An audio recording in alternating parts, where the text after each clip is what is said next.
Hi friends, ಹೇಗಿದ್ದೀರೆಲ್ಲರೂ? Welcome to Anees life boat. Friends, ನಾನಿವತ್ತು ವಿಶೇಷವಾದ ದೀಪಾವಳಿ ಹಬ್ಬದ ಆಚರಣೆ ಮೊದಲನೇ ದಿನ ಹೇಗೆ ನಾನು ಮಾಡಿದೆ ಮನೇಲಿ ಅಂತ ನಿಮ್ಮ ಮುಂದೆ ಹಂಚ್ಕೊಳ್ತಾ ಇದ್ದೀನಿ.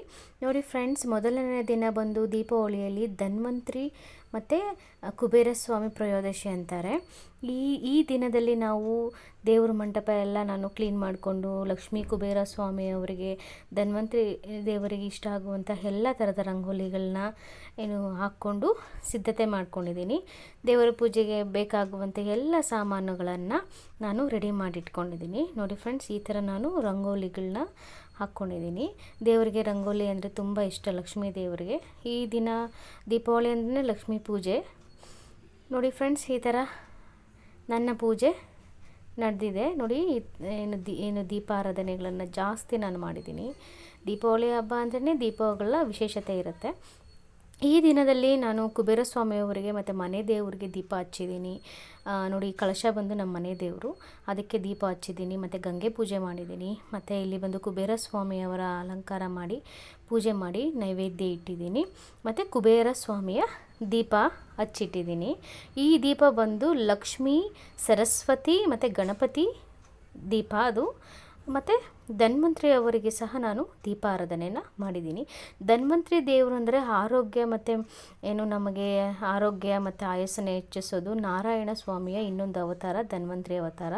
ಅವರು ಆಯುರ್ವೇದಿಕ್ ಮೆಡಿಷನ್ಸಲ್ಲಿ ಅವರು ತುಂಬಾ ಪ್ರಸಿದ್ಧವಾದ ದೇವರು. ಅವರೇ ಫಸ್ಟ್ ಮೆಡಿಷನ್ಸ್ನ ಕಂಡುಹಿಡಿದಿದ್ದಂತ ಹೇಳ್ತಾರೆ ಆಯುರ್ವೇದಿಕಲ್ಲಿ. ನೋಡಿ ಧನ್ವಂತರಿ ಸ್ವಾಮಿ ಪೂಜೆ ಅಂದರೆ ವಿಷ್ಣು ದೇವರನ್ನು ಸ್ಥಾಪನೆ ಮಾಡಿ ಎಲ್ಲ ಗಿಡಮೂಲಿಕೆಗಳನ್ನು ತಂದು ಇಟ್ಟಿದ್ದೀವಿ, ಪೂಜೆ ಮಾಡಿದ್ದೀವಿ. ಈ ರೀತಿ ನಾನು ನಮ್ಮ ಮನೆಯಲ್ಲಿ ಪೂಜೆ ಮಾಡೋವಂಥದ್ದು.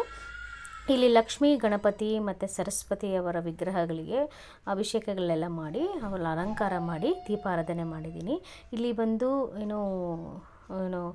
ಧನ್ವಂತರಿ ಪೂಜೆ ದೇವರಿಗೆ ದೀಪ ಹಚ್ಚಿರೋದು. ಇಲ್ಲಿ ಗಣಪತಿಯ ಅಲಂಕಾರ ಮಾಡಿದ್ದೀವಿ. ಗಣಪತಿ ಪೂಜೆ ಸಹ ಫಸ್ಟು ನಾವು ಮಾಡಬೇಕಾಗತ್ತೆ. ಫಸ್ಟು ದೇವ್ರ ಮನೆಯಲ್ಲಿ ಪೂಜೆ ಮಾಡ್ಕೊಳ್ಳೋದಕ್ಕಿಂತ ಮುಂಚೆ ಹೊಸಲನ್ನ ಪೂಜೆ ಮಾಡ್ಕೊಂಡಿದ್ದೀನಿ. ಹೊಸಲು ಮತ್ತು ತುಳಸಿ ಗಿಡಕ್ಕೆ ಫಸ್ಟು ನಾವು ಅಲಂಕಾರ ಮಾಡಿ ದೀಪಾರಾಧನೆ ಮಾಡಿ ಪೂಜೆ ಆದಮೇಲೆ ನಾನು ದೇವ್ರ ಪೂಜೆನ ಮುಗಿಸ್ಕೊಂಡೆ. ಈ ದಿನ ವಿಶೇಷವಾಗಿ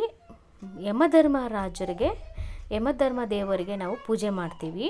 ಯಾಕಂದರೆ ಅವರು ನಮ್ಮನ್ನು ಕಾಪಾಡಲಿ, ನಮ್ಗೆ ಒಳ್ಳೇದು ಮಾಡಲಿ, ನಮಗೆ ಆಯಸ್ಸು, ಆರೋಗ್ಯ ರಕ್ಷಣೆ ಮಾಡಲಿ, ಮತ್ತು ಸಂಪತ್ತನ್ನು ಹೆಚ್ಚಾಗಿ ಕೊಡಲಿ, ಆಯಸ್ಸು, ಆರೋಗ್ಯ ಹೆಚ್ಚಾಗಿ ಕೊಡಲಿ ಅಂತ ಯಮಧರ್ಮ ರಾಯರಿಗೆ ನಾವು ಬೇಡಿಕೊಂಡು ದೀಪಾರಾಧನೆಯನ್ನು ಮಾಡ್ತೀವಿ, ಪೂಜೆ ಮಾಡಿದ್ದೀವಿ.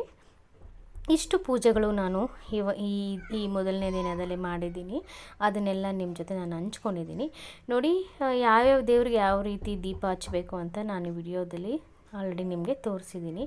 ಯಮದೇವರಾಯರು ಇರೋದು ದಕ್ಷಿಣದ ಕಡೆ ನಾವು ದೀಪಗಳನ್ನ ಆರಾಧನೆ ಮಾಡಿ ಪೂಜೆಗಳನ್ನ ಮಾಡಬೇಕಾಗತ್ತೆ.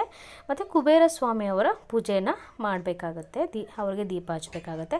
ಆಮೇಲೆ ಧನ್ವಂತರಿ ದೇವರು ಅಂದರೆ ನಾರಾಯಣರ ಇನ್ನೊಂದು ರೂಪ. ಅವರು ಧನ್ವಂತರಿ ದೇವರಿಗೆ ಆಯಸ್ಸು, ಆರೋಗ್ಯ ವೃದ್ಧಿ ಆಗಲಿ ಅಂತ ಅವ್ರಿಗೆ ಪೂಜೆ ಮಾಡಿ ದೀಪ ಹಚ್ಚಬೇಕಾಗತ್ತೆ. ಮತ್ತು ಮನೆ ದೇವರಿಗೆ ಮತ್ತು ಸರಸ್ವತಿ, ಲಕ್ಷ್ಮೀ, ಗಣಪತಿ ಅವರಿಗೆ ದೀಪಾರಾಧನೆ ಮಾಡಿ ಫಸ್ಟ್ನೇ ದಿನ ನಾವು ದೀಪಗಳನ್ನ ಹಚ್ಚಿ ದೀಪಾವಳಿಯನ್ನು ಪ್ರಾರಂಭಿಸ್ತೀವಿ. ಸಿಹಿ ತಿಂಡಿಗಳೆಲ್ಲ ಮಾಡ್ತೀವಿ. ಮತ್ತು ಊಟ ಎಲ್ಲ ಮುಗಿದಾದ್ಮೇಲೆ ನೋಡಿ, ನನ್ನ ಮಕ್ಕಳು ಮತ್ತು ನಮ್ಮ ಹಸ್ಬೆಂಡ್ ಎಲ್ಲ ಬಂದುಬಿಟ್ಟು ಪಟಾಕಿ ಹೊಡೆಯೋಕ್ಕೆ ಎಲ್ಲ ರೆಡಿ ಆಗಿಬಿಟ್ಟಿದ್ದಾರೆ. ಪಟಾಕಿ ಅಂದ್ರೇ ಮಕ್ಕಳಿಗೆ ತುಂಬ ಖುಷಿ. ದೀಪಾವಳಿ ಅಂದ್ರೇ ದೀಪಗಳು ಹಚ್ಚೋದು, ಪಟಾಕಿಗಳು ಹಚ್ಚೋದು, ಇದೇನೇ ಅದರಲ್ಲಿ ಸ್ಪೆಷಲ್ ಆ್ಯಕ್ಚುಲಿ. ಅದಂತೂ ನನ್ನ ಮಕ್ಕಳಂತೂ ಕ್ರೇಜಿ. ಅವರು ಪಟಾಕಿ ಹೊಡೆಯೋದ್ರಲ್ಲಿ ಅಷ್ಟೇ ಖುಷಿ ಪಟ್ಕೊಂಡು ಹೊಡಿತಾ ಇರ್ತಾರೆ.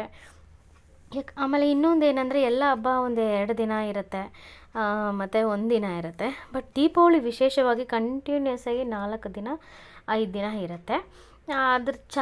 ಅದ್ರ ಆಚರಣೆ ಮಾಡೋದೇ ಒಂದು ಖುಷಿ. ಅದು ಹಬ್ಬ ಬರುತ್ತಂದರೆ ನನಗಂತೂ ತುಂಬ ಖುಷಿ. ನನಗಿಷ್ಟವಾದ ಹಬ್ಬ ಈ ದೀಪಾವಳಿ. ಯಾಕಂದರೆ ಎಲ್ಲ ಮನೆಯೆಲ್ಲ ದೀಪ ಹಚ್ಚಿರ್ತೀವಿ, ಬಣ್ಣ ಬಣ್ಣದ ರಂಗೋಲಿ ಹಾಕ್ತೀವಿ, ಮತ್ತು ಸಿಹಿಯಾದ ತಿಂಡಿಗಳು, ಮತ್ತು ನಾವು ಇಷ್ಟಪಡುವಂಥ ವ್ಯಕ್ತಿಗಳು, ಜನರೆಲ್ಲ ನಮ್ಮ ಮನೆ ಸಂಬಂಧಿಕರು ಬರ್ತಾರೆ. ಎಲ್ಲರ ಜೊತೆ ಎಲ್ಲ ಸೇರಿ ಪಟಾಕಿಗಳು ಹೊಡೆಯೋದು, ದೀಪಗಳು ಹಚ್ಚೋದು, ಇದಂದರೆ ತುಂಬಾ ನನಗೆ ಇಷ್ಟ ಆಗುತ್ತೆ. ನೋಡಿ ಫ್ರೆಂಡ್ಸ್, ಮಕ್ಕಳು ಎಷ್ಟು ಹುಷಾರಾಗಿ ಪಟಾಕಿನ ಹೊಡಿತಿದ್ದಾರೆ. ನನ್ನ ಚಿಕ್ಕ ಮಗ ಅಂತೂ ಅವನು ಇದು ಚಿಕ್ಕವನಾಗಿದ್ದ ಹೋದ ವರ್ಷ ದೀಪಾವಳಿಯಲ್ಲಿ ಒಂದೇನೋ ಸುಸುರು ಬತ್ತಿ ಹಚ್ಚಿದ ಅಷ್ಟೇ.